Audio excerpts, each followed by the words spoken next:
আমি ছোটবেলা থেকে দেখে আসছি মা হাজার ব্যস্ততার মধ্যেও দেওয়ালিতে নিজের হাতে কিছু প্রদীপ তৈরি করবেই।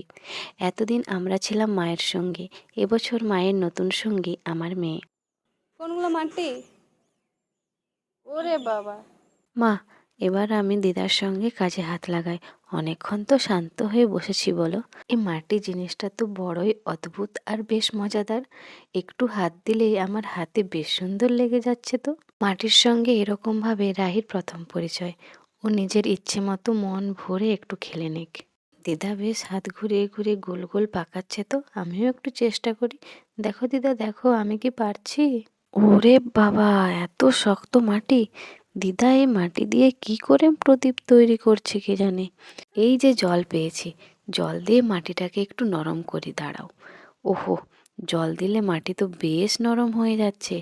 এই সুযোগে জলটাও একটু ভালো করে ঘেঁটে নিই। মা, দিদা কেউ দেখছি কিচ্ছু বলছে না। দিদা, তুমি হাতটা সরাও, না হলে আমি যে জলটা নাগালেই পাচ্ছি না। একটু জলটা ঘাঁটতে দাও আমাকে। এই যা, জলটা দিদা সরিয়ে নিল। উফ, কি যে করি! ভাবলাম বেশ ভালো করে জলটা একটু ঘাঁটবো, খেলু করবো জলটা নিয়ে, হলো না তো। দিদি, তুমি জলটা আমাকে দাও, না হলে তোমাকে কিন্তু আমি কাদা মাখিয়ে দেবো।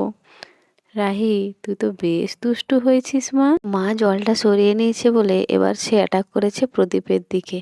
মা সেই দেখে ভয়ে ভয়ে বলে, না না, নে নে জল, নে জল ঘাট, কিন্তু আমার প্রদীপগুলো ভেঙে দিস না দিদুন। বাহ, এই তো আবার পেয়েছি।